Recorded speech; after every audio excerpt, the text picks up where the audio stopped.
Hey. Hello. All right, let's just get into it. We're doing a movie night.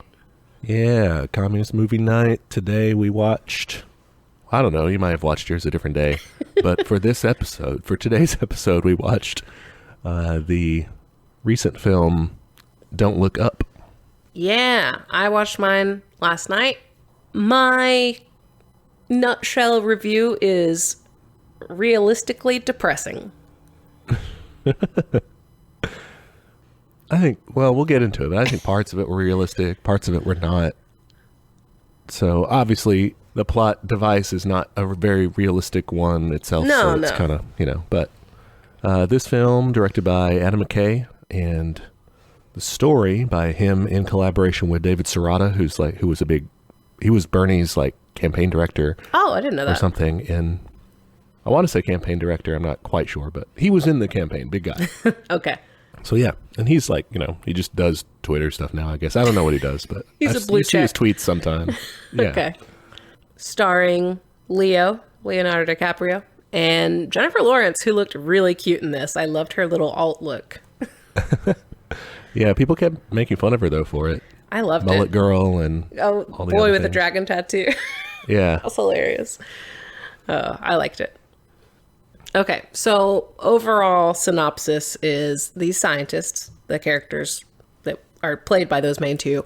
Yeah, What's his name? Leonardo DiCaprio is Dr. Mindy. Randall Mindy. Yeah. And then her name is Kate Dibinowski. Yeah, it's something like that, because that's what the comic gets named after her. Uh-huh. And yeah, so she discovers this comet and realizes fuck, it's going to hit the Earth. And, very broad overview. They try to convince people that it is real and we should do something about it. And it does not go well. Yeah. The movie opens up. They're kind of just doing science, which is very mundane looking, very, it doesn't look boring, but it does look kind of routine and, unsexy. And then they kind of find out gradually when they're doing the calculations. They're excited. Oh, we discovered this comet. Most of the time, that's a fun discovery. Yeah. Everyone's congratulating her. And then they do the numbers some more, and it does not look good. I think it's interesting, they, on a personal level, have to grapple with that. And, and kind of the first move is, let's get back to this later. I'll run these calculations tomorrow. I don't want to think about this right now. Yeah, I thought they did a good job of portraying kind of how you would realistically react to knowing the Earth is going to end. For the listeners and for anyone who didn't watch the movie, I guess, the comet is 5 to 8 kilometers or something like that wide. And that's what they call a planet killer. So dinosaur extinction level event. Yeah, so precisely, the dinosaur one was 10 kilometers across, which they're 5 to 10. They narrow in 6 to 9, so around that size, which does, lead to a mass extinction. I don't know, in the movie, spoiler, it does happen.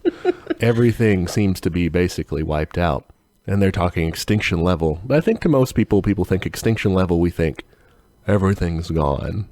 Whereas real extinction level things like the dinosaur one, it does wipe out lots of species. But it's 75%-ish range, which is still disastrous. Still pretty bad. Really, really bad. Humanity probably does continue to be a thing, but just not many. We're set back to caveman times. Yeah. I have a question. Do telescopes actually emit a laser beam like it showed? Because I didn't think that was real. I don't know enough science for that. Listeners, if you know. I thought not, but yeah. Okay. Maybe that's the new models. Maybe.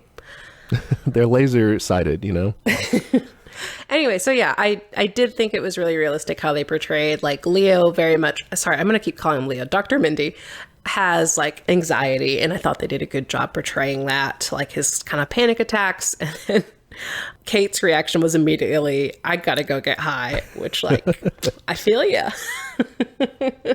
That's a fair point. And then they call up their bosses, who are trying to figure out, because normally reporting the comet stuff is like, okay, we're just going to record this and it's not a big deal. And they're trying to figure out like why you guys are kind of making a big deal out of this initially. And then they're trying to say like, let's not be too dramatic about it. And this is where we first start to see kind of people in positions of relative power anyway. And then this will escalate as the movie goes on. But people like downplaying the whole situation. Yeah. There's very much a disbelief in the air of like, well, let's just see what it is, Yeah, and I guess we should go ahead and, well, you guys who've seen this, you know that the comet is essentially a stand-in, a metaphor for climate change overall, and then just catastrophes, I guess, in general. Like it doesn't have to be climate, but there's a lot of parallels specifically for climate change and for the pandemic somewhat. Oh, I guess, I didn't think about the pandemic angle. I know, I'd been reading headlines about how, it was about climate change. And maybe we can get into this later. I don't know how well that metaphor holds up. Yeah, it definitely has some shortcomings that we'll see. So they take it up the chain. They talk to the Planetary Defense Coordination Office, which is real, which is hilarious. I mean, it makes sense. I guess I'm glad we have that. Yeah, I wish it were more effective, I guess. They kind of fucked up. They failed at their one job. Yeah. Well, but they had plans in place. But well, no one listened to them. All right. And that eventually leads them to the White House. And I mean, this is a Trump stand-in. It was funny, though. I was watching it and I said to myself out loud, the president is either going to be black or a woman. And it was a woman. Yeah. Meryl Streep does a fantastic job of being terrible. Just the worst. And it's not 100% translation of Trump. I feel like it's kind of a composite sort of everything bad about politicians in a capitalist system. Yeah, she doesn't have a straight up impression of him or anything. But I remember there being a shot of like a trophy on her desk that was something like she used to be in a reality show or an actress or something. And then the chief of staff is her son, and all the people in power are like mega donors. So like that, to me, at least that like read as we're trying to paint this as, if not a direct parallel to Trump, like we're hinting at it. Sure. Yeah. I think they would press back and say lots of politicians are that corrupt though, Oh yeah. So maybe it's just the reality TV star like detail that got me. Fair enough. So they get there and they're basically like blown off. Like they have to wait a long time. Oh, the general. Oh my gosh. That was so funny. Dude, yes. This running bit. So this general brings them snacks and he's like, yeah, it costs an arm and a leg. It was $10 for this. And so like they pay him. And later Kate goes up to the kitchen and she's like, where do I pay for this? And they're like, it's free. This is the White House. And like the rest of the movie, she's haunted by this. It makes me laugh so hard. It's pretty good. Like, because just, that's kind of a general mentality sort of thing is military guys trying to rip people off. But the broader thing that they sort of discover, like that's their first encounter with kind of the flimsiness or like the scamminess of the whole system. Like it's all very fake. The thing I noticed first in like their scenes with that, in those initial scenes with the president, was how they immediately tried to downplay it and like they just spun it into optics immediately. They're like, well, you can't say you're 100% sure. And they're like, okay, I mean 99.7. And they're like, oh, let's round it down to 70. They also were like, well, where are you even from? Like Michigan State? That's like not, we're going to get some Ivy League people to check it out. Mm-hmm. It was horrible. Very elitist. You get why it makes sense. I would be like, oh my gosh, I don't need to know all the little calculations, like get to the point. I get that. I guess their first reaction, aside from that, like downplaying it, the next thing they get to is like, what does it cost? What are we going to have to do sort of thing? I want to talk about the delivery. Like I did make a note of that like Leo's delivery of it is super rough. Like he's so anxious and he's so scientifically minded that he can't just get to the point. He is just talking about equations and numbers. And I think that could have gone a lot better. And I guess I'm curious, like, what the movie was trying to say about that. Like, to me, the guy they were working with, Dr. Oglethorpe, he was much better equipped for this. Like, whenever he spoke, it made sense. I'm like, why don't you just take over? Like, why does it have to be the people who discovered it who are delivering this? You know what I mean? Like, they were so obsessed with, like, taking credit for it almost, that it's like, I wish they would have sat back and be like, look, I am not the best person. Like, they kept telling them, like, you need media training, like, you're bad at this, whatever. And I'm like, I agree. Yeah. But he kind of grows out of, I don't know, grows into that role of spokesperson. But yeah, it's true. Science and science communication are very different. It's a very different skill set, I guess, to have. Yeah, and I think one of the overall, like, points of the movie was, like, the importance of peer-reviewed science and, like, an untainted science and all that.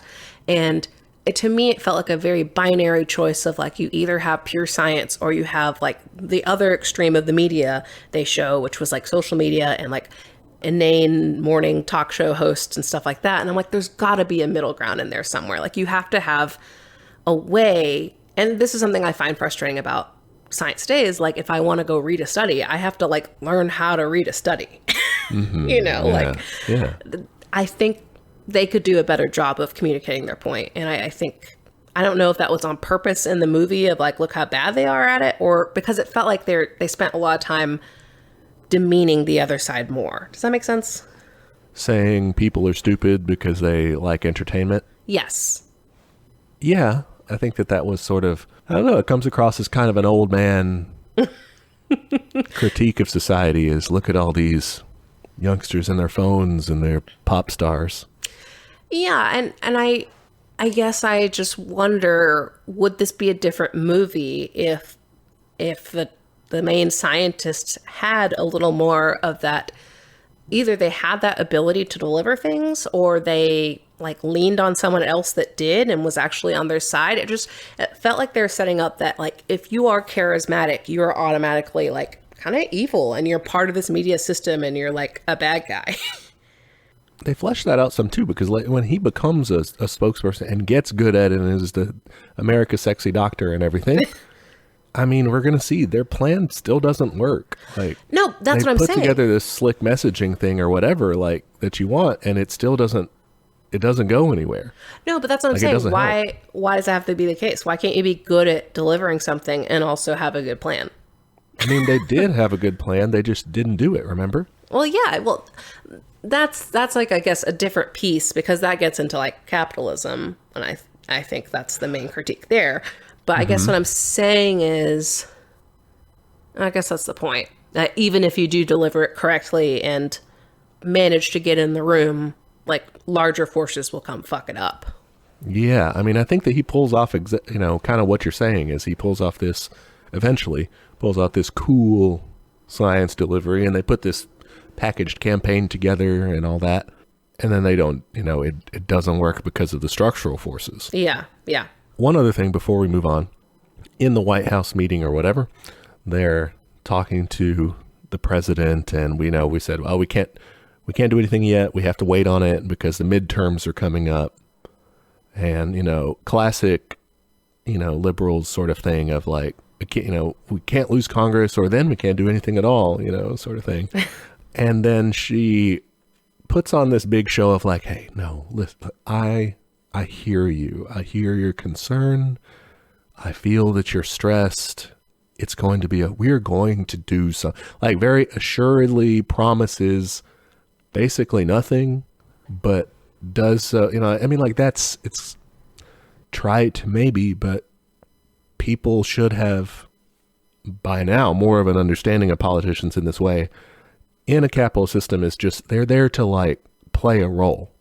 They're there to just assuage people's fears and just kind of say, hey, everything's going to be fine, make you think that something's happening. Yeah, I mean, they're essentially actors in that way. They're just kind of making vague statements and managing their own publicity, and therefore, like, the country's publicity. Like, yeah, that is all it is. They're just, in the movie, they're just doing the same things as, like, the media companies are, whether it's the newspaper that was tracking its story, or the guy that was doing the articles, he was trying to get clickbait headlines or whatever, or the TV guys. All of them are doing the same thing of like trying to run numbers. The tech guy, which we're about to get into, but the politicians are doing it too.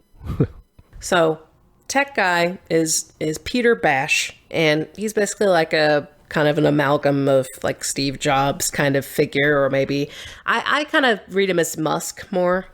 Yeah. He has some other, it's like Ishwell or something, but his company is Bash. Oh, okay. Never mind. Yeah, it doesn't matter, but I just called him Bash Guy. He's terrible. He's like really awkward and like is just like, everyone's like, don't make eye contact with him, don't smile at him, all kinds of rules. And he's at this like horrible tech conference where like he's talking about a phone that can sense your emotions, and I'm like, oh, this is fucked up and true. Yeah, it just figures out when you're sad and sends you happy videos and schedules therapy appointments for you. It's fantastic. Oh god, no, please no. But it's already what is happening. It like linked into your bloodstream or something? Like, it's crazy how much it knows. I think it said it like takes your blood pressure from like you holding it, I guess. Like it can sense that. Ugh, gross. People will beg to use that. I mean, people already have Fitbits. It's a thing. Yeah. So, gross. They introduce him, and they also show that he finds out about the comet, like, at that moment. He gets some insider info and everything, and he's like, oh my god, and obviously starts to do something about it. But we're not shown. Yeah. Okay. Then they go to the papers, even though they were told like, hey, you cannot leak any of this. It's classified information. They're like, well, fuck it. Somebody needs to know. We can't just sit and assess like this. Oh, by the way, the comet's coming in like 6 months. So like, we got to do this now. Oh yeah. The timeline. Forgot that. Forgot to mention it. It's pretty dire. 6 months to live. Yeah. So yeah, they go to the papers, and the equivalent of the New York Times, it looks like. It's called like the New York Herald or something. And they're like, okay, we're going to get you a lawyer because like you're going to get sued by the government. That's when they get them on the talk show, right? Mm-hmm. Yeah, they start doing the media blitz of the morning shows. The morning rip or something. Yes. What is it called? The Daily Rip. The Daily Rip. Ugh. And it's clear everyone's seen this morning show in our world at some point. It's just, I don't know. There's nothing to say really. They're hateable, and it was clear. it was clearly that. Why did they go on that show? There wasn't any other show they could get on? I mean, I can only assume. And yeah, like, I don't know. I wonder as to the effectiveness of like big media pushes like that anyway. Like, oh, I'm going to get on all the TV talk show. Like, aren't only the old people watching that? Like, yeah, wouldn't you just go on Twitter or like an actual news network?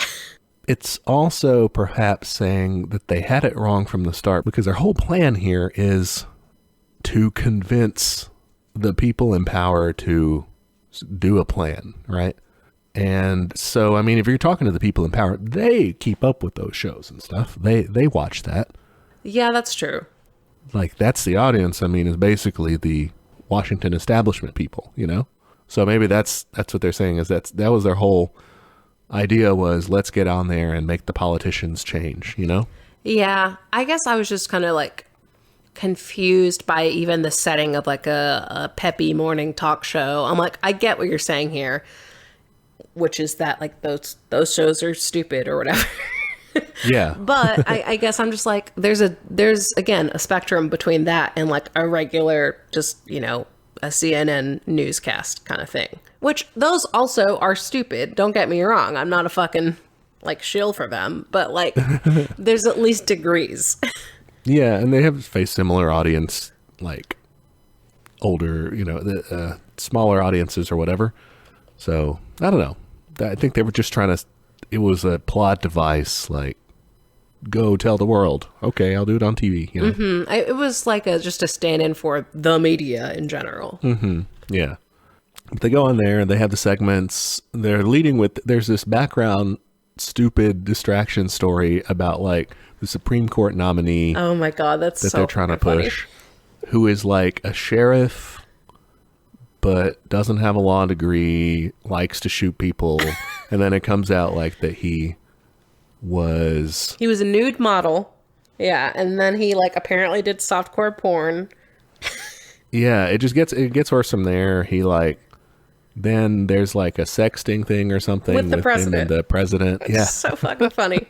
it just goes, and people are obsessed with that. And I think this is kind of I don't know. I don't know if this is a weak area for the film or not. We can talk about it. Like, Let's talk about it. it very much portrays people as stupid. I agree.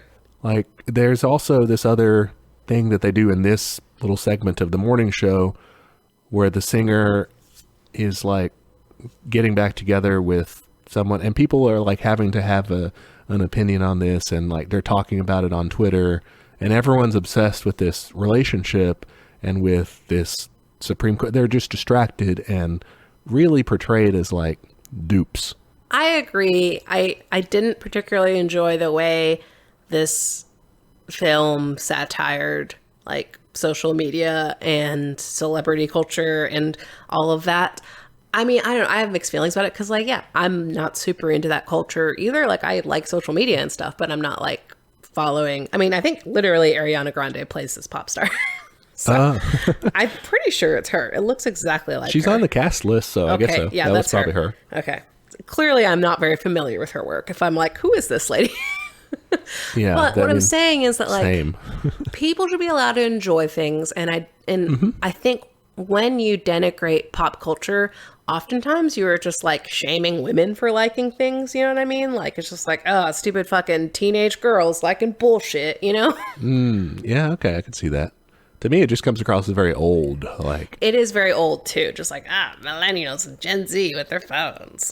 yeah, I do appreciate, I guess, that like at least it wasn't just kids or younger people like invested in this. Like everybody was. It wasn't, but it just comes across to me as like old fashioned, like, and I don't know, elitist if there is the right term, but just kind of like highbrow. Why shouldn't you be interested in the important matters of state and stuff? Yes, I agree. It did come across as elitist or just kind of douchey.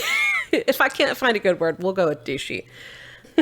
Well, I guess I would add there is like it is something we would as a left we do have to compete in the realm of what is, and so we do have to like compete for attention against what the backdrop of whether it's celebrity culture or just entertainment news or whatever people are already tuned into. We have to get in those areas and like convince them that, hey, you should actually be putting your bodies on the line fighting against capitalism, sort of thing, which is not as exciting of a, I don't know, not as traditionally interesting to people. That's true. So. I guess my concern or like my overall like feeling I get from this movie is the people who either wrote it or are really into it, to me, give off the vibe of the kind of guy who's like, I'm just really utilitarian and I just believe in science. And I think we should only have the smartest people in charge and we should only do things that are logical, which I'm like, that's how you get some bad policies that hurt marginalized people. And yeah, I think they would counter and say, I get the feeling definitely about the we believe in science sort of crowd, or like facts and logic sort of idea. I think they would say, this would be best for everybody. This, we could find a way to do things to look after people. But I definitely think it was it was very reformist. And we'll see that come out a little bit later. Oh my gosh, too. yeah, I can't wait to get to that part. I was cackling. Yeah, I guess. Drastic reforms maybe, but reformist. Yeah, and I think my issue with that whole ethos and vibe or whatever, as portrayed in this movie, is like, it makes sense in the movie because it's like a fucking comet that's going to kill everyone. It's very black and white. It's very like, yup, like this is happening. And not to say that like climate change is not that, but it's more complicated than that, I feel like. Not that a comet isn't complicated in terms of like, yeah, how do we get rid of this thing? Like, yeah, that would be very difficult, but... Oh, come on. You couldn't figure that out? Give me a few hours. Yeah, come on. Give me an hour and a slingshot. I got this. But I see what you're saying. This is a point at which we can get into the effectiveness of the metaphor. Yeah, do we want to do that now? Yeah, because, okay, so the metaphor trying to be climate change based, that's the, easiest, I think, most straightforward path. I think one big difference is that in the situation of climate change, capitalism is, if not creating it altogether, is exacerbating it. Like we are stirring that up, making that worse, right? Yeah. Whereas the comet is just out of nowhere. I mean, the comet, we didn't do anything to ask for. It didn't turn on a big magnet and boom, like it just comes hurtling towards us. It's from nowhere. And in the movie, to combat the comet, you can still do capitalism. I don't get why so many of the people are, really until you get to the whole like reveal of, oh, there are minerals on it. There doesn't seem to be very much of a smart reason, a facts and logic reason why you shouldn't just mobilize your forces and take out the comet. Whereas in our situation, there is a self-interested, rationale that makes sense behind why you would, want to keep capitalism going, even if it means worsening the climate and whatever long term, because that's going to kill someone else that's not you. And you get to stay in your position of power versus being put up against the wall, Yeah. Yeah. My big issue, I mean, those are all valid points and I agree. And I like that idea of like cause and effect. But my immediate issue was this is too immediate and concrete. Yeah, it does take away that factor, like we said, it's not going to kill you. Yeah, yeah. Which climate change will kill lots of people, but not most of the people in power. It's like killing people now. It is. But it's mostly like in the global south and it's mostly very poor people. Like it goes unreported and unseen. Yeah, yeah. And in the halls of power, nothing. They'll be fucking fine. It's not them. Even a couple hundred years in the future, they're dead, but their class is going to be somewhat insulated from it. Mm-hmm. They'll have their little ecodomes or be on another planet or whatever. Yeah. Okay, but back to the cause and effect thing. I like that a lot. Because you're right. Yeah, the comet is just like random. And I think it's interesting. They kind of flip it in the movie, whereas in the movie, the comet is coming towards them and then they realize, oh, we can gain from this comet. We can profit from it. It's kind of the other way around with climate change. It's like we are profiting and therefore causing the problem. And then we realize, oh shit, it's going to, yeah. Yeah. Which, I mean, there's an argument to be made that like you could technically find a way to profit from climate change, like by like, I don't know, selling fucking ecodomes and and converting everything to like solar technology or whatever and get in on the ground floor of that. But like that's, I don't know, that's probably just not a good business plan. That's the bash solution. That's the, oh, we're going to break it up. We're going to do all that. We're still going to make money and we're going to save the planet. And that's what nowadays, that's what ExxonMobil and everybody's doing is they're, these energy companies are becoming like green energy companies so that they can make money off of it. Yeah. Yeah, definitely. That's all of fracking. That's all of those kind of pie in the sky desalinization plans of like, oh, we won't run out of water. We'll just use the ocean. It's like, okay, I don't know if you're getting the point. Yeah, very, very spot on there. I like that analysis. So they're at the talk show. They finally get to their segment and they're like kind of making, doing the stupid morning talk show thing, which again, like what you like. We're not trying to be cultural critics there, I guess, but I don't like that. No, not my thing. So, and so they're doing that and Kate freaks out and says like, what the fuck? We're all going to die. Why are we joking? And I think it's extremely relatable. And I think again, that's why I'm frustrated with this venue of this talk show. Cause I'm just like, it didn't have to go this way. You could have delivered this message seriously and like relatively calmly and had people respond to it. Cause like the hosts are just like talking right over them. They're like, oh, cool. Aliens they're just ignoring it, It could have, I mean, like, why not go on NPR? Like, they'll give you a very serious treatment, or whatever. Like, you can do this in a number of outlets that aren't like intentionally as, like the guy said, like light and airy and fun. And like, I couldn't tell if it was just like they couldn't get an in because they weren't powerful enough. I would almost prefer if this movie was like a little bit more satire. You know what I mean? Like if they were in a world like it's, you know, it's Brazil. We're in a totally different world. Okay. And all media is like this. All media is light and stupid. There's literally no such thing as like their fake version of the New York Times they were going to. That would have made more sense to me if there's just no other option. That's fair. Yeah. If it was like in RoboCop where everyone's watching the that one stupid show with the guy, I'd buy that for $1. Yes, exactly. Because I was just like, if you went to the paper, why don't you fucking print it in the paper? Why did you have to go on TV? They're just trying to. Yeah, I mean, There's no you're right. point. You're right. They should have done something else. I think it's weird they put the option out there. That's all I'm saying. Yeah. So they did what they did. They went on the morning show. She becomes a meme. Just gets owned on the internet. Yeah, and I thought it was a horribly accurate thing of what happens to you when you are a woman on the internet. Yeah, pretty bad. Sure. And then meanwhile, everyone's like, "Oh, dang, daddy doctor over here." I need to make some notes about Leo's performance. I really like his nerd voice. Yeah, his Midwestern. Mm-hmm. Oh, yeah. Yeah. His beard does get a lot better, so that's good. I thought it was cool before, but I'm not a good beard judge. It was too long. It looked weird.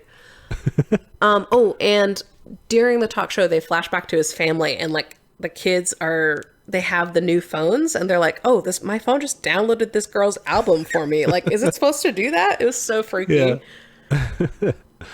I mean, maybe I'm being old for that, but that seems to me like fairly spot on. No, yeah, that's what happens. We'll be there in 10 years. Yep.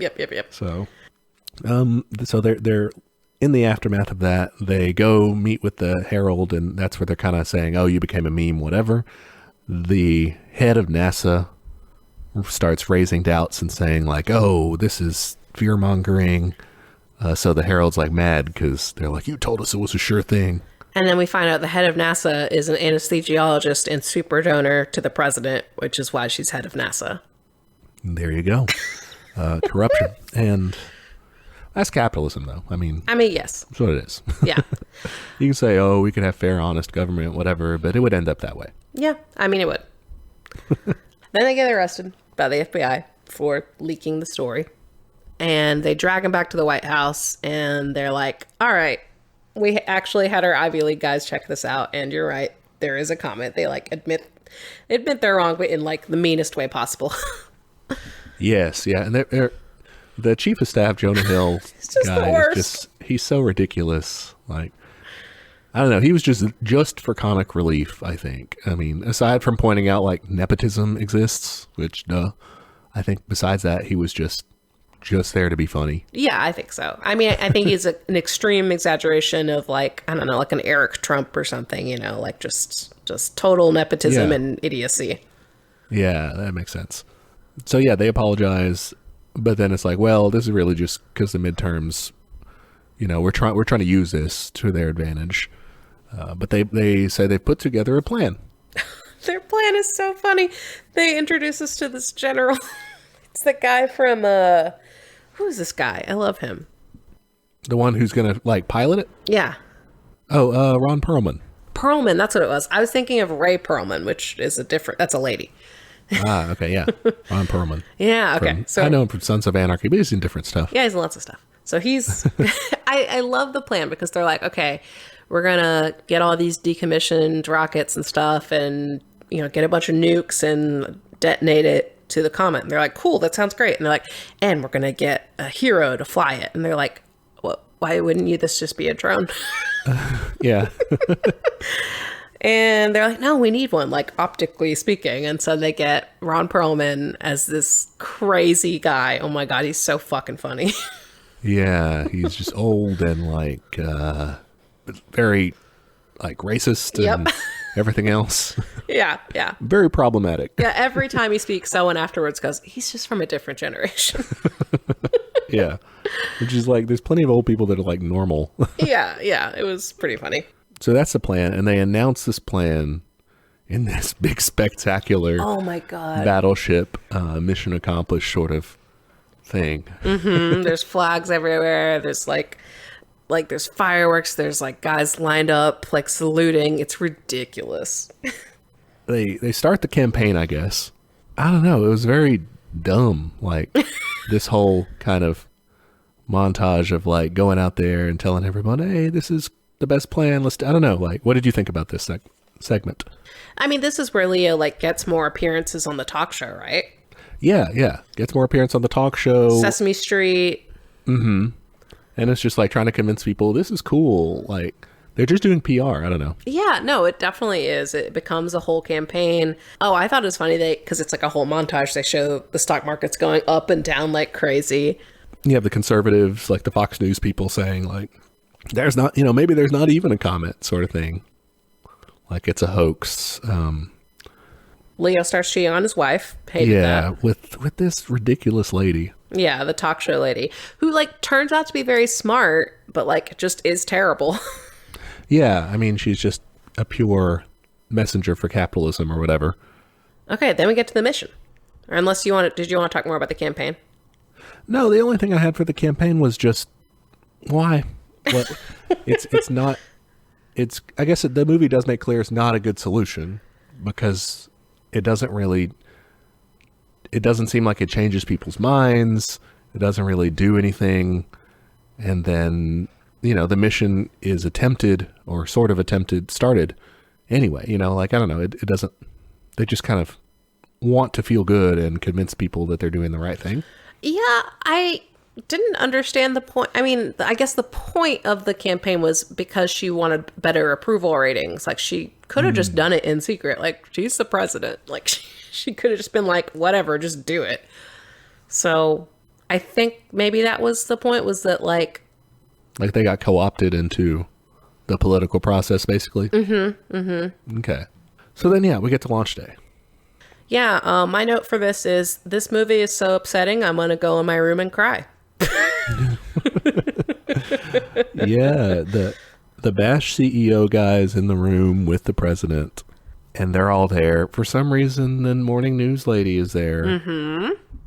It's just, okay, why are these people in there? Whatever. But I don't know. Again, they're just doing optics, I guess. Oh, real quick. The commander, like, starts saying hilarious shit when he's in there. When he's in the rocket, he's like, I just want to say hi to all you hardworking white folks out there. Yeah.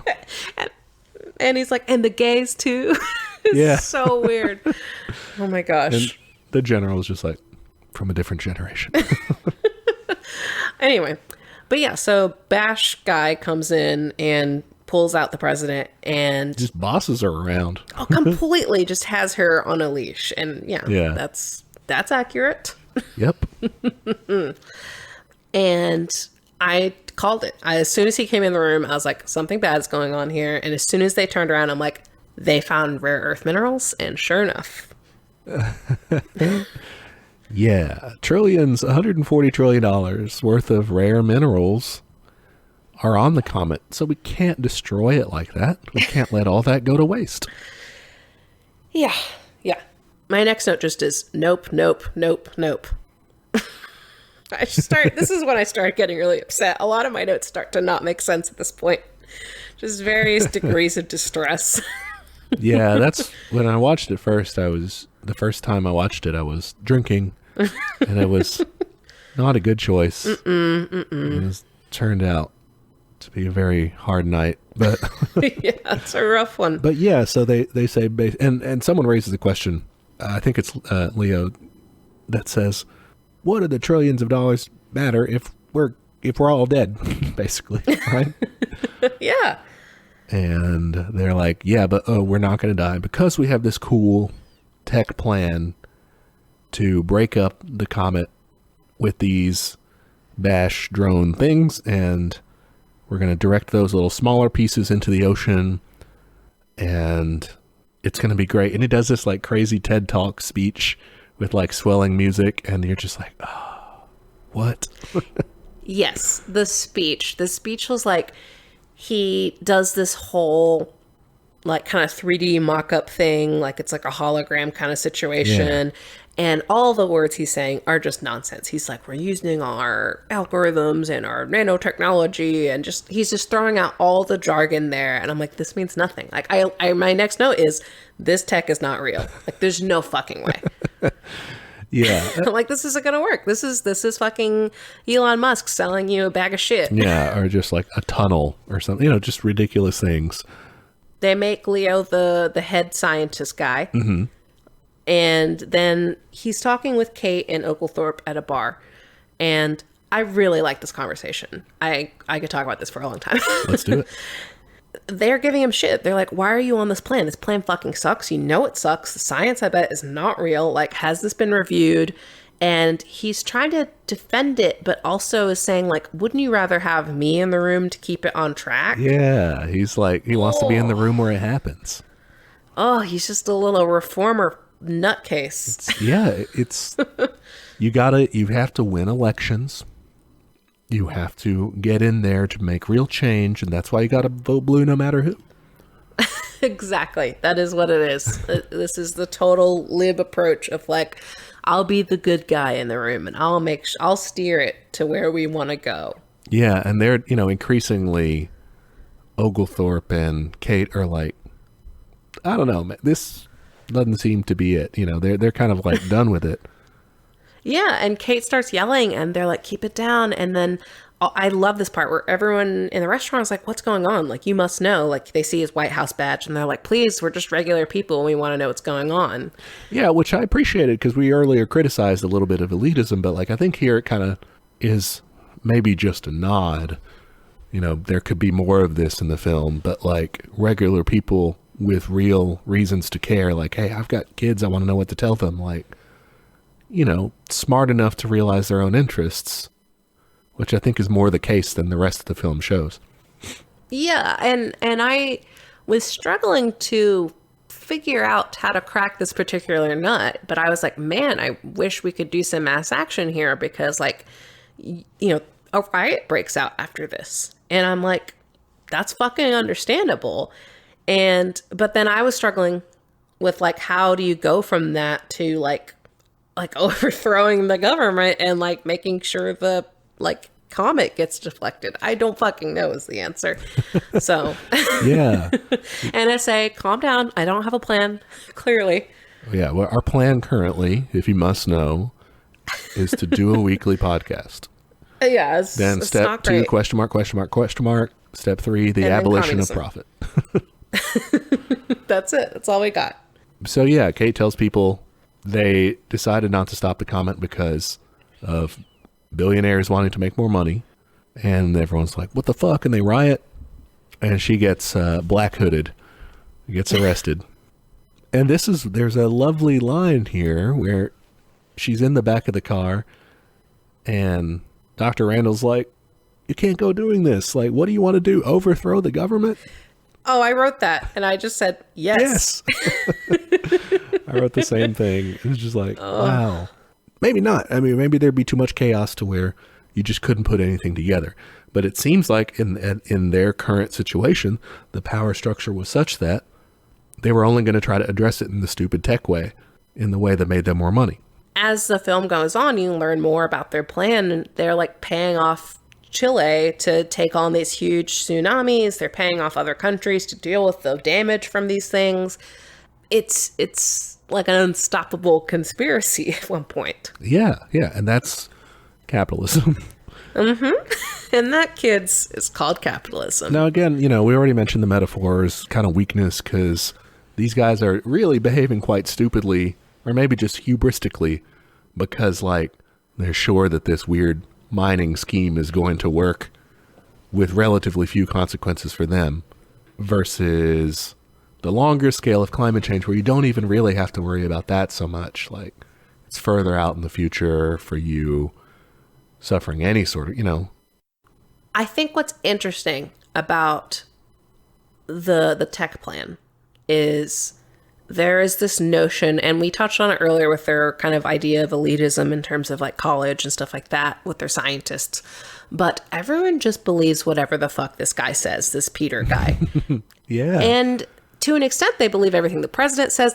There is a belief and power that gets shattered throughout the movie, which I really enjoy. Yeah.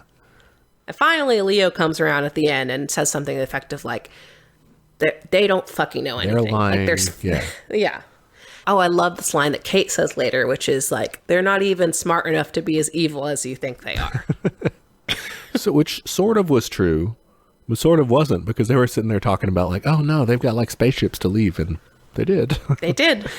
So some of them are smart enough to do that, but only like we'll see the limits of that too. The limits of their evil geniusness. Yeah, I think the climate change metaphor, again, it is kind of a backwards equation of let's profit off of this thing instead of let's profit to cause this thing.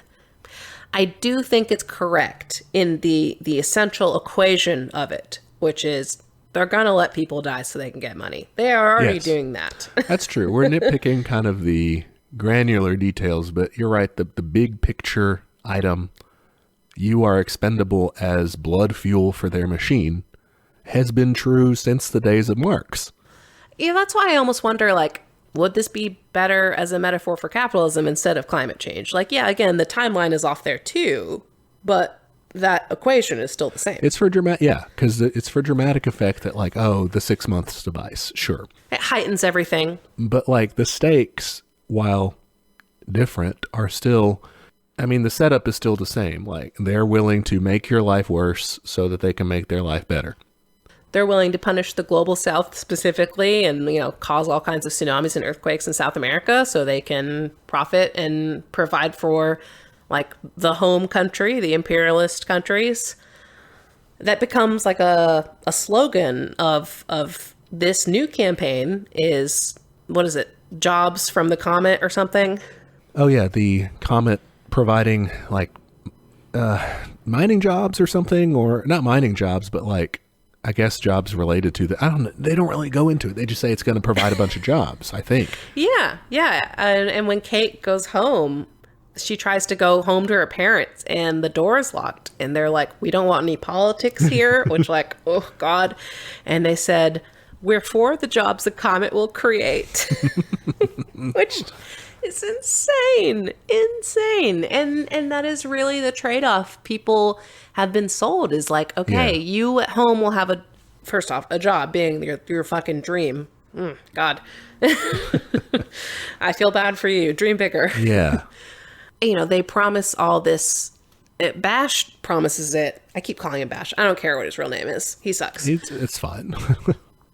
The Bash guy keeps promising, he puts it in like very social justice terms of like, this will solve poverty and inequality and hunger and all this stuff. Like he's very savvy in that way. And I'm like, there's no way that even if you did that, even if you got all the rare earth minerals, you're not going to redistribute that wealth. No. Why the fuck would you? And why should you be in charge of it? That's our charity episode. Basically, is he wants to do charity.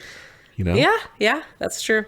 But I don't even believe that he's going to do that. No, certainly not. I mean, not at the scale to do all that. He's just winning people over. But I like what you say about. I like this point we brought up that like it is more capitalism than it. I mean, it is climate change, but I think it works better as a metaphor, just to critique capitalism.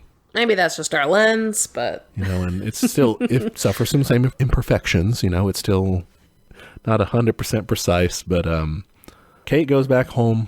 She has signed or she tries to go back home. I guess she doesn't actually end up back home. Yeah, her parents don't let her. But she had to sign an NDA basically to even get out. And so, now Dr. Randall is working PR for the government. I like how in the end times, what we get from FEMA and the government is a corporate sponsored hotline. Yep. He just becomes a fucking shill for the government and for Bash, who are like co-branding this campaign with a very cheesy commercial. It's just horrible. Yeah. It's pretty bad. It's sad to think that unless there's a dramatic course correction, most of our future space endeavors are going to be of that variety, co-sponsored by SpaceX and yeah. Hate it. What else? The affair. Oh, yeah. So Leo's wife comes in. I really hated this. This is just upsetting. I just fucking hate that woman so much. The TV lady? news lady. Yeah, she was just like, let's just get this over Well, with. she's like, she's so separated from like real people's experience. She doesn't think of anything but like her own feelings. She's the only person in the world basically for herself. Very hateable. Kate ends up working in a liquor store, and this is where she meets Timothée Chalamet, who, when I saw his name in the credits, I was so annoyed. You know how I feel about this man. His face is too pointy, and I'm tired of seeing him in every movie, but he won me over in this role. I dig him. I don't know. I don't oppose him. I love his punk affectation here, though. It's a very good role. I liked it. I liked his little weird anarchist Christian vibe. Yeah. He's just like secretly Christian or whatever. Don't tell anybody, please. I'd appreciate that. But he's just like kind of a chill punk. Mm-hmm. And I thought that was an interesting kind of person to bring into this equation. Yeah. It seemed to me sort of like the Zoomers, like that's what they were maybe going for, is that, hey, this is the experience of young people in capitalism, like what we're feeling about it. And it's kind of like, we don't give a fuck. It's just like, fuck this. It's stupid. We realize it's a scam. We realize, the people in power are trying to rip us off, or they don't care about us, sort of thing. But from their perspective, it's just kind of like shrug, who cares? Which I like to think there's not so much of that out there. Yeah, I agree. I think it's a kind of an odd choice to put. Again, it does feel kind of old of this. Like, this is what the youth are like. They're just fucking skateboarding punks who don't give a shit. Throw And bottles it's like at the walls, and they just steal liquor. And obviously, it's not saying everyone does that, but yeah, it's just like, I would have been much more interested in an actual, like, if she actually got involved with more of like a movement or something, or some terrorism or something. Like, they should have started an underground. I don't know. I thought it was weird and a little, again, kind of judgy. I don't know. It comes across as kind of just liberal in that sense of reformist, of like, there's the options of convincing people to do the right thing, like getting the people in power to change their minds. I think the most radical options that you have are the various instances of people rioting or looting or whatever, or Oglethorpe ends up like protesting to divest from Bash at maybe a university or something. Like, that's presented as one of the extreme sort of options, but there's no one out there saying like, let's take heads, like let's take this place over. And even the looting, it's like that didn't actually solve anything, and it wasn't portrayed as like a helpful step. Right. It was like just a very reaction. Liberal view of that. Yeah. Of like, oh, look at these crazy people. They went nuts. Mm-hmm. And I would have been much more interested in more of a grassroots movement or something. And it does. I mean, this movie has like a liberal solution to liberal problems. Well, let's look at it this way though, because we know in the end, the liberal solution fails. It fails. So perhaps it's either unwittingly or perhaps on purpose saying, this is what happens when you try liberalism. Maybe. I can't tell, because they didn't provide any alternatives, and I was left wondering, like, okay, if like some of these circumstances didn't exist, would it have worked? Like, I don't know, because there's some lines in it, like at the end, Kate says, like, I just keep thinking about like, what could I have done differently? And I don't know if they could have. Like, I don't know what circumstances would have led them to a successful campaign or whatever. Shooting the CEO guy probably would have helped. That guy fucking sucked. Yeah. Like, just blowing up their headquarters. Yeah, he was the one that Don't had do the that. idea. Don't do that. Don't do that. Yeah, Don't. sure.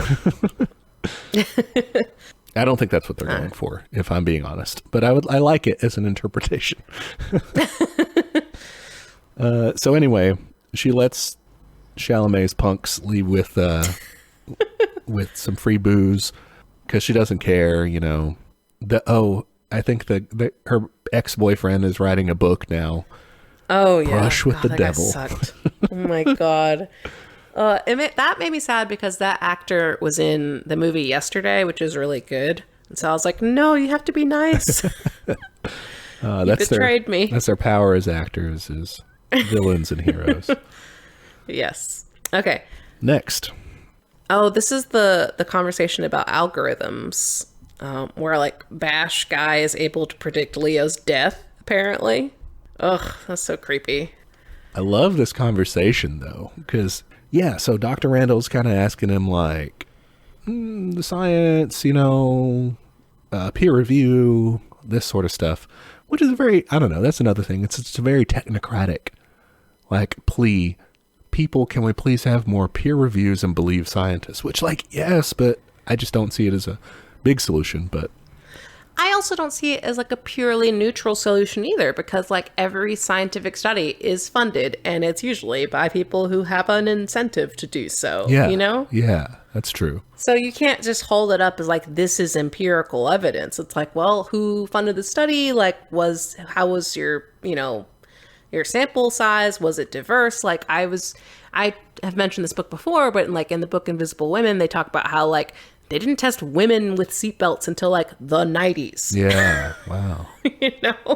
Like and all kinds of like medical studies just exclude women or fat people even. Like just all kinds of people are not covered under these sorts of studies. So you can't just be like, done, we did it. Yeah, the scientists are in charge now. Yeah, you have to figure out how to democratize that in a way too.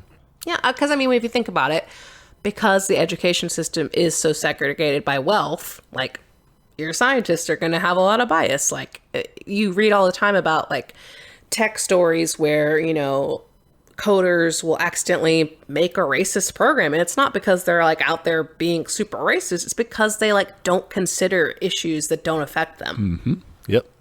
Anyway, very true. I'm just saying science isn't just black and white, like always the best. Yeah. It's, like, it's good. It does good things. It can do good things, I should say. It's just a tool, but it's not the solution. Yes. Yeah. It can't just be like, it's not a pure empirical good. Yeah. So they have this conversation, and Bash CEO calls him out. And he's like, we have everything predicted, sort of thing. And he just like diagnoses him. He's like, you're a lifestyle idealist. Oh, yeah. That was interesting. And said, you think you're motivated by high ethical beliefs, but really you run toward pleasure and run away from pain. I was thinking about that.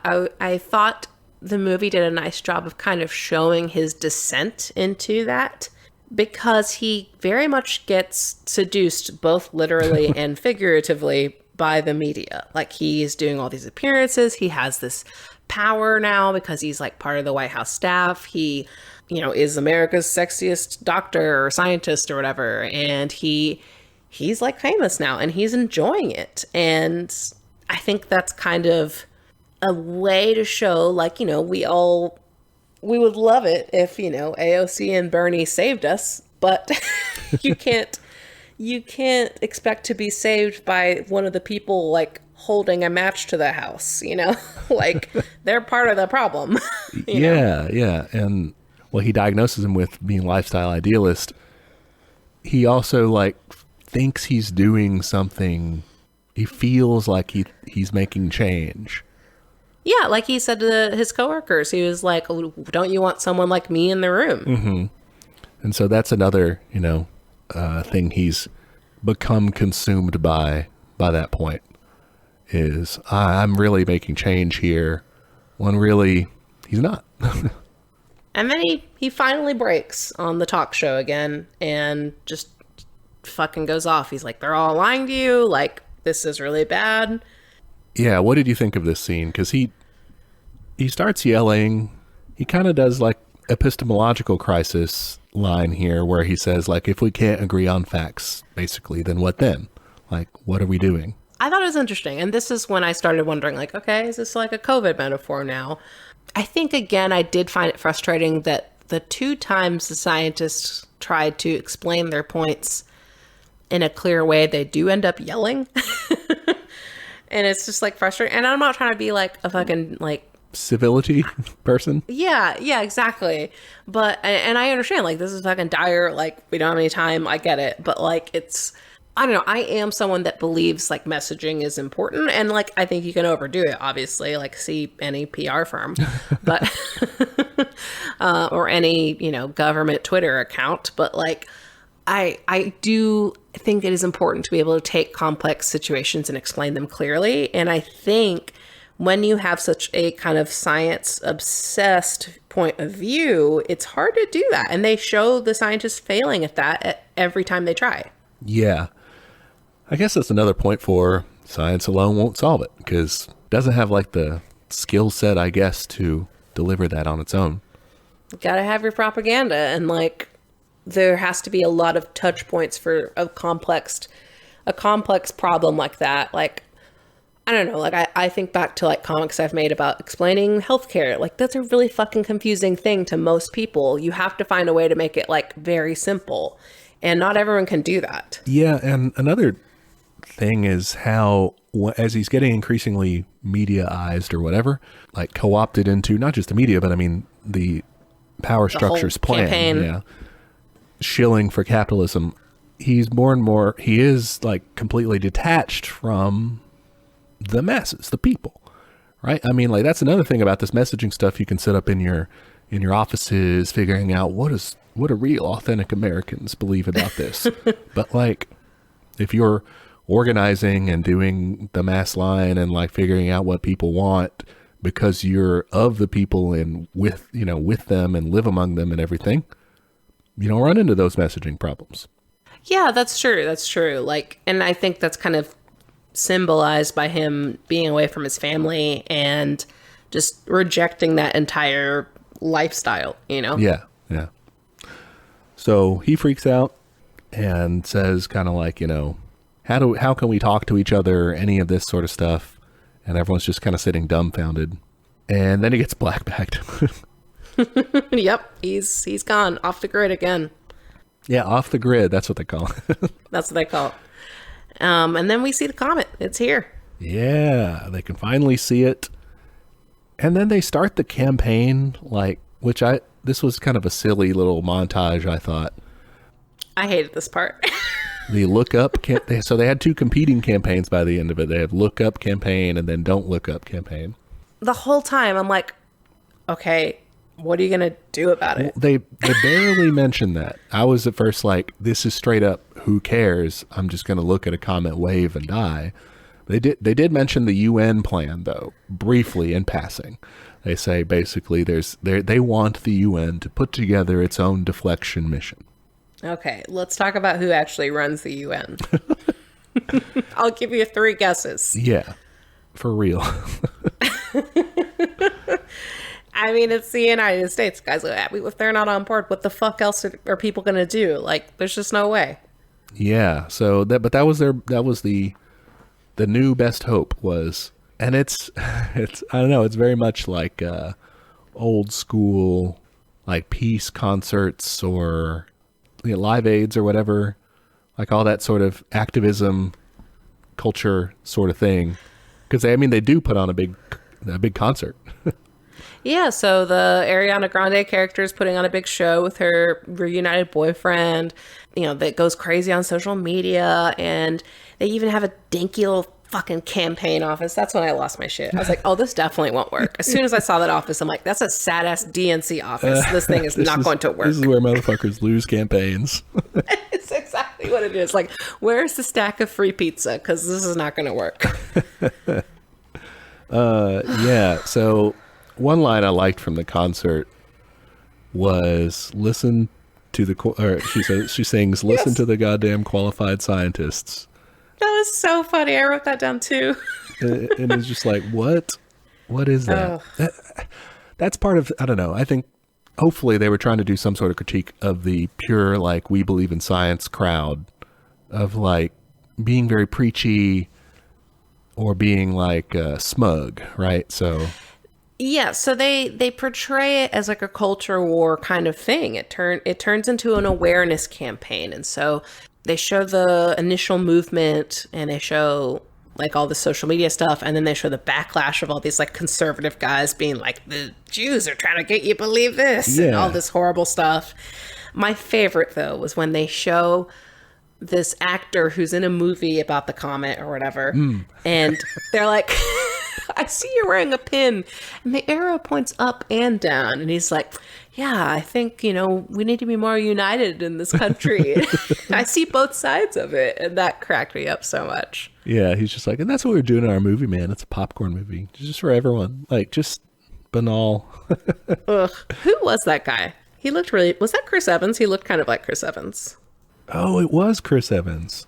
Okay, yes, I knew it. You were right. Chris Evans. That's funny. Well, that makes me feel better about the movie's intentions, or... Chris Evans is kind of comrade-y somewhat. I mean, he was in Snowpiercer. Yeah, but he's Captain America. Yeah. Fair enough. Yeah, no, I don't trust him. That's basically just a big ad for the Department of Defense. Okay, I have a question. Yeah.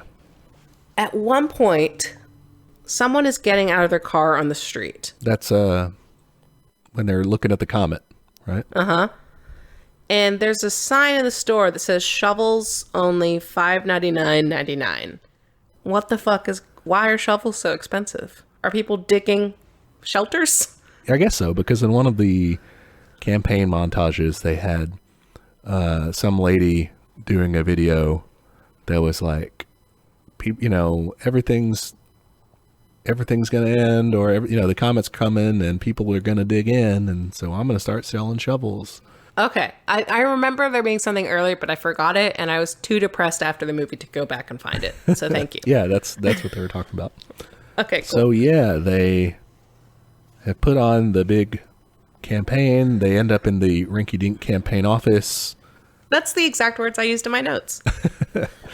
And the UN mission, or no, it's like the UN had cut out, or the United States maybe had cut out Russia and China and India or someone, and then they try their own alternative mission, which I guess was the only thing that actually was going. The UN didn't have its own, maybe. I don't know. Yeah, I thought it was like South Korea, maybe? I don't know. Somebody else. The alt plan, though, the backup plan, the cool plan that would actually divert the comet fails, blows up. So by that point, Bash was like the only thing left. I do like when they show the rally with Jonah Hill, and like it's very clearly a conservative crowd, and everyone's saying, don't look up, and then someone does, and they can see the comet, and they go, you lied to us, and immediately turn on him. Yeah. That's another like glimmer of the intelligence of regular people. Yeah, because I think there's a great temptation just to smear all of those people as like idiots, you know, like, oh, they're all redneck and stupid, whatever. And instead they're like, no, I mean, like, they are actively being lied to.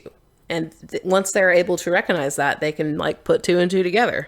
Yeah, but they do have, and I would argue this is sort of from the communist perspective, or more, like, I guess specifically like Marxist-Leninist perspective, is they have the capacity to figure out that they're getting fucked over, right? In that scene, in the bar scene, they can figure that out, but they are formless in what they do in response. They can't, they're not organized, right? You need some sort of, I mean, communists have to be out there getting people organized and being able to direct them from among their ranks, like not top down saying we're better than you, but like them to know and to be able to coordinate like actual effective actions that make use of their righteous anger at situations.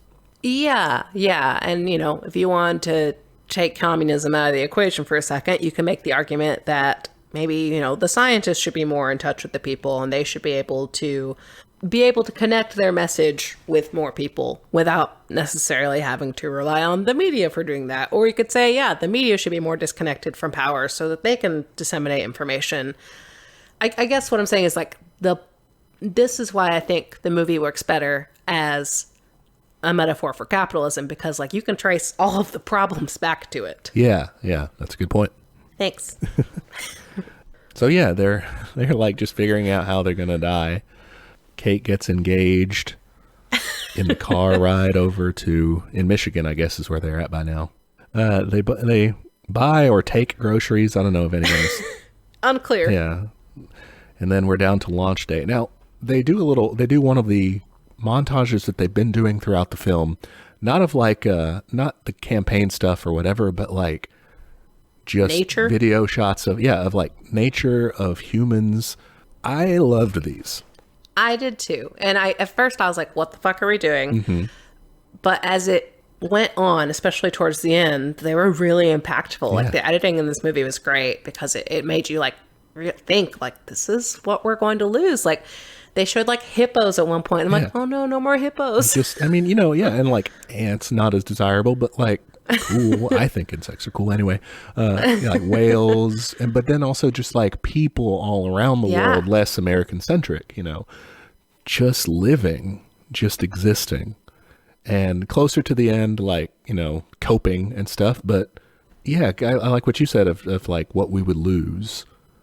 Yes. Yeah. It made it feel, I mean, yeah, much more global. And I think that was important because if this is a climate change metaphor, like, and, you know, if it is a capitalist or a COVID metaphor, like all those things are global issues. It's not as simple as just one country. Yeah. And this brings up kind of one of our recurring topics here of like the difference between the comet and capitalism / climate change is in the movie, it's very tragic. It's like, this is, you know, we're trying to save ourselves from destruction and we failed because we suck, but it is just some outside force coming to obliterate us. And imagine there was no human civilization in as, you know, advanced enough to do that, we would just get wiped.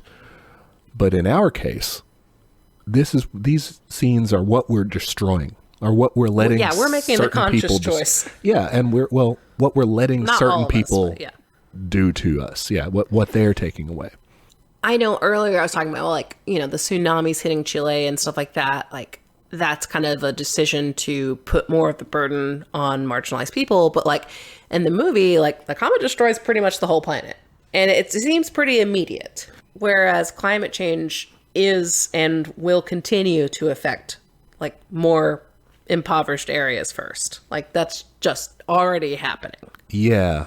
And climate change is more in that way aligned with the Bash plan. If that had worked, right, if they had actually successfully broken them up, it would be really fucking over the Chilean coast and everything while leaving the elites unscathed. Yeah. Yeah, whereas this one is like, no, this is affecting everybody at the same time, which I think doesn't quite hold up, but it's fine. Yeah. We get down to launch day. Doc makes up with his wife. I would not let that man back in my house, but okay. I mean, on the other hand, it's the last day. Like, it's the end of the world. I don't know. The launch of the Bash mission starts out badly. Everything explodes. Yeah, they start with some explosions, but they get some stuff up there to the comet, and they sort of intersperse this with the family dinner, like at the same time. My note was, TBH, yeah, if we're all going to die, might as well have salmon. I do like a salmon. I probably would have gone with... I would have gone steak, probably. Steak, yeah. It's my last meal. Not going to say no to a good steak on the last day. Steak, creme brulee, maybe. Ooh. Yeah, I'm hungry in case you can't tell. I can smell Kyle cooking dinner downstairs, and I'm just like, I need to get down there. Okay. So then the mission really goes off the rails. They start losing drone after drone, and then the CEO just like... He just leaves. I gotta go to the restroom, basically, and just leaves. And the president does too. But yeah, everyone leaves to go do whatever they're going to do at the end of time. For the rich people, that is leave on a wild, crazy ship. Yep. And the president calls up Dr. Mindy and says, like, there's a spot for you and one other person. You can take your newscaster girlfriend or your wife. And he's just like, I'm good. So yeah, they go off. They fly away. They leave the Jonah Hill behind. Oh, I thought that was hilarious. She like forgot about her own son. Classic. And he's like, Mom, I don't think it's a coincidence that big tech is getting into space when we're destroying our planet. Yeah, it makes sense from their point of view because they know what's coming. We see it here very viscerally. Everyone dies. Yeah. Or yeah. is destroyed in some way. Like, it's not 100, like we said with Extinction Level Event or whatever, like, it's not 100%. I mean, people do survive it. I'm sure, yeah. It seems very much like our main cast has died. Yeah, they seem to. They show, like, their house blowing up, so, like, I don't think they made that one. Yeah. I think they're done. But, you know, it was kind of nice, but it felt maybe a little too defeatist. Yeah. Which I guess is the point, but they, you know, all just, like, talked about what they're grateful for and held hands, and I just was like, yeah. I don't know. It just felt kind of like, oh, well. By that point, I get it, but... By that point, I guess, yeah. There should have been, you know... Should have been more riots. Yeah, and you should have been, like, less thankful and more, like, upset at what you chose to do versus what could have worked. I don't know. I would have been still pretty mad. Like, yeah, when Kate says, like, we tried. Like, I mean, kinda. You kinda did. But, They tried within the system they were given, and I think the point of the movie is that the system does not work in any shape or fashion. Like, the media doesn't work, the systems in power don't work, like, tech doesn't work, like, none of it is real. It's all based on this belief in power that just is at best incompetent and at worst actively evil. Yeah, that's a good way to put it. I don't know. Maybe we're asking for something that it doesn't need to give. It's very good at presenting the problem. Like you said, you know, it does show that it doesn't work. It does show that the reform approach fails. Does it need to actually, is it the movie's job? Is it effective medium to even say, like, what's the alternative? I don't think that's what they were trying to do. Like, I think at a certain point of watching this, I realized, no, this is going to fail. But, you know, comment's hidden. There's no coming back. And, you know, it was a fucking bummer to watch, and it did stick with me. And it was like, I think a typical, like, Hollywood movie would have found some sort of plucky way to get through it, some great man bullshit, you know, or Deus Ex Machina or something. I think it was effective in showing you, like, how fucked up it all is. It was not effective in offering solutions, but I don't think that's what it was trying to do. And I think that something you said there made me think that it would not have been a good idea to try to present a solution, because in Hollywood, the best way to portray things is through a single character. So even if they were trying to represent mass action and everything as a way to overthrow society and make this work, it would have had to be interesting on screen, been done through one or a couple of characters. And then that would kind of say, well, we need to have cool people like that doing cool adventure stuff. You know what I mean? Like, it would have tried to put too much, you know, people would have got the wrong idea, right? They would have said, we need a savior. Yeah. And I'm so curious as to if there is a storytelling mechanism or example of someone who does a good job of portraying mass action in a work of fiction. Listeners, if you know of anyone who does a good job of that, please send it our way, because I'd be really interested, because maybe this is just a thing in Western culture, I don't know, but in, like, most of our literature and film and stuff like that, it is very focused on main characters, and I understand why, obviously, but that is very hard to portray, like you said, like a mass movement. But it's good at what it did.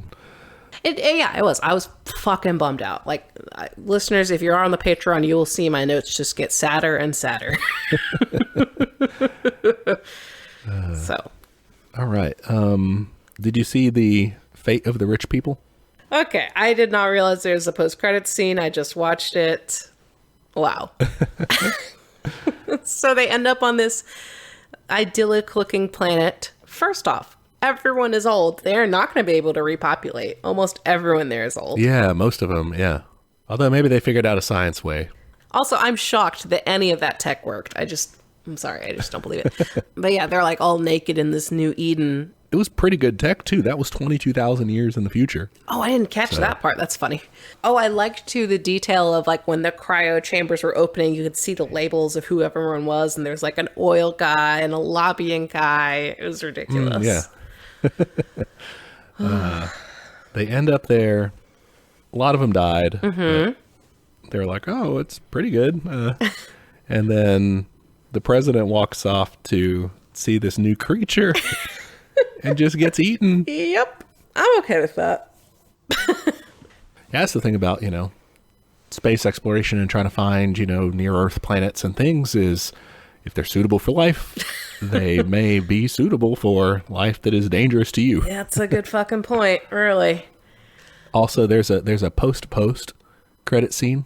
There's too many post-credit scenes in this movie. I didn't need that. Too much? Yeah. The post credit scene is Jonah Hill's character survives, crawls out of the rubble. Of all the people to survive, why that one? But there are, certainly, therefore, more other ones that survive. That's true. Better people. Hopefully. So yeah, all right, there we are, end of the movie.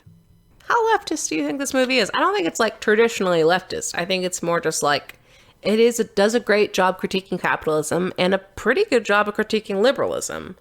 I'm curious what I don't think you could make a movie in today's, capitalist Hollywood that would do much more than what this did. Yeah, that's true. I think it does like you said, a fairly good job of critiquing those things. No solution, but how would you do that? Great question. Yeah, and we mentioned the storytelling problems there as well.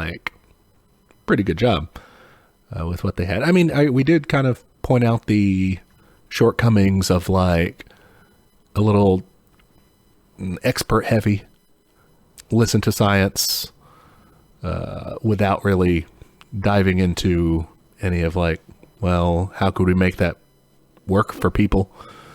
Effectively upsetting. There was also, we also mentioned earlier the maybe seeing people as generally very distractible or dumb, that coming across as characterizing them as dumb. I think so. I think it's a mix. I really appreciated that. If they hadn't had that bar scene, or even when people were stopping in the middle of the street to look up at the comet, that kind of helped. And the rally. Yeah, the rally. Those scenes kind of helped it being just another idiocracy kind of thing. Right, yeah. And I think it does a good job of showing kind of the existential and terrifying nature of the climate crisis, where it is just too much. You're like, what the fuck can I do about it? I'm just a guy. And the very real desire to, fucking J-Law said, was just, I just want to go get high, or just I want to go eat some salmon, or, I want to just go spend time with my loved ones, which are all valid things to do. I would love to do all three of those at once.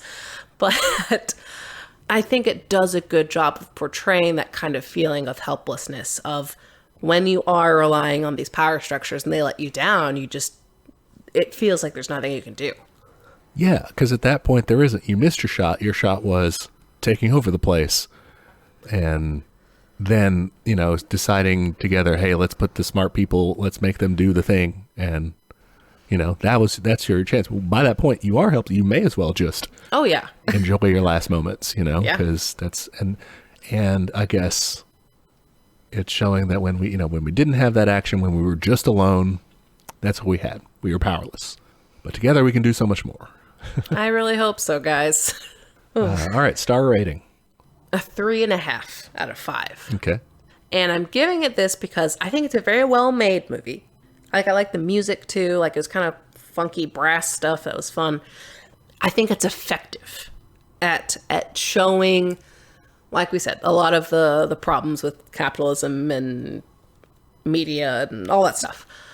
But I do think the messaging gets muddled at times. And also, I would never fucking watch this movie again in a million years. In fact, I told Kyle today, you're lucky I did not make you watch this movie with me. This would have given you an anxiety attack. If you're going to watch this movie, plan something nice afterwards.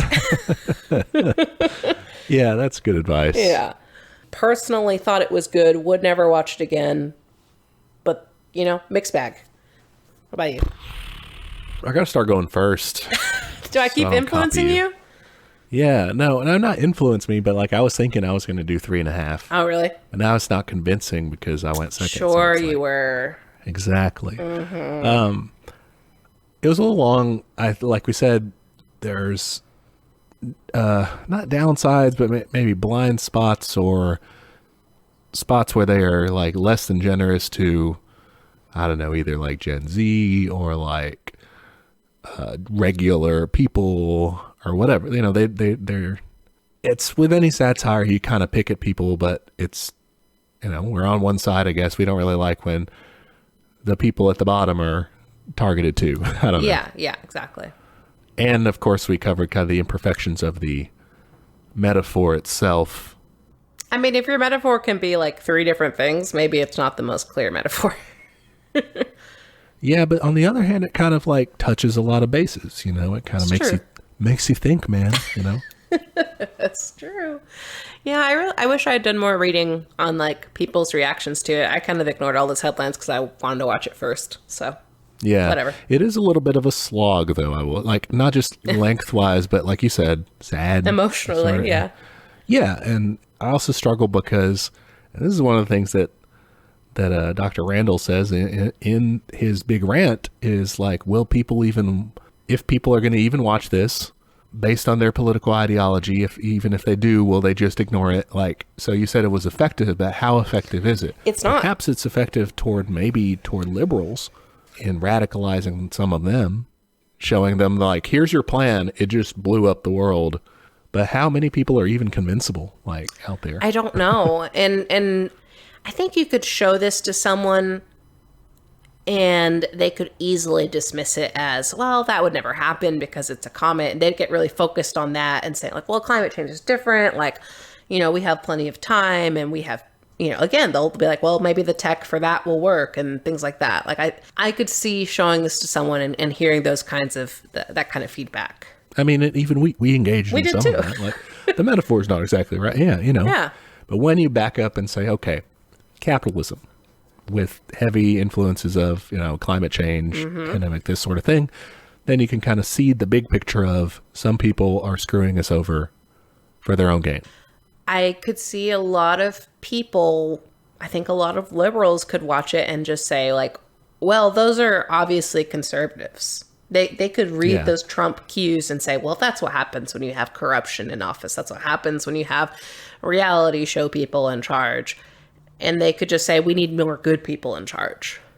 So like there's too many satirical elements to where basically anybody can pick out the group being made fun of that they don't like and see we should not have these people doing things. Yeah, right? I could see a lot of people pointing towards the Trump parallels, towards even the tech parallels. Like you have people saying like, yeah, we do, like an Elizabeth Warren type is like, yeah, we should break up the big companies and stuff like that. Yeah. The media, I think too, like because they focus so hard on that like morning talk show kind of bent, they could be like, well, you need like peer-reviewed media, Yeah, or like they used to have the old like hour discussion group or whatever where they would have like the smart people in Washington talk about an issue or something, Ugh, NPR had one of those shows called Intelligence Squared. I couldn't get through 15 minutes of it. I was like, I would rather listen to fucking Prairie Home Companion than this.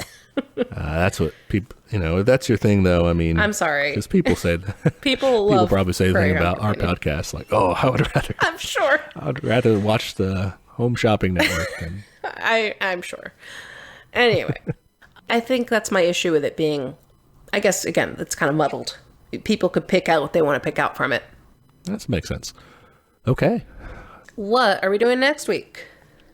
Next week, we're going to do a little history, travel back in time, and learn about the Luddites. Cool. Okay. So we've heard about these guys in our like Marx readings, I'm pretty sure. The common definition being, oh, that means dumb. That's not really what it is, right? Right. This is not your grandmother having trouble with her laptop. Yeah. Okay, that's not what we're talking about with Luddites. It's a real thing from history, so we'll tell you more about it then. Sounds good. See ya next week. All right, see ya. Bye. Hey there, comrades. Just jumping in to remind you of all of our social media. We are on Twitter at teachcommunism, Instagram at teachmecommunism. You can shoot us an email. That's teachmecommunism@gmail.com. Any of those places are good to send us an episode suggestion or a question, anything you think would be useful feedback for us, or just your admiration. If you want to admire us in a public manner, and you should, you can go to Apple Podcasts to give us a review. It is the best way to help people find the show. Love when people write and review us. Please do both. We are also on YouTube, if that's how you prefer to listen to podcasts, or if you know someone that's the only way they'll listen to podcasts, send them to our page. And we have a Patreon. For $5 a month, you get access to our notes for each week's episode, including the backlog of notes, which is a very handy resource for up-and-coming commies. And at the end of the year, all of the funds from Patreon will be given to local mutual aid in the DFW area. So, ain't going to line our pockets. Finally, we have merch. Check us out at TeePublic. You can find shirts and I believe also stickers and magnets and all kinds of fun stuff with catchphrases from the show or episode art, stuff like that. The link to that store is in the show notes, so check that out. Okay, that's all the internet. Join us next time for another episode of Teach Me Communism, where the class struggle is always in session. Bye, y'all.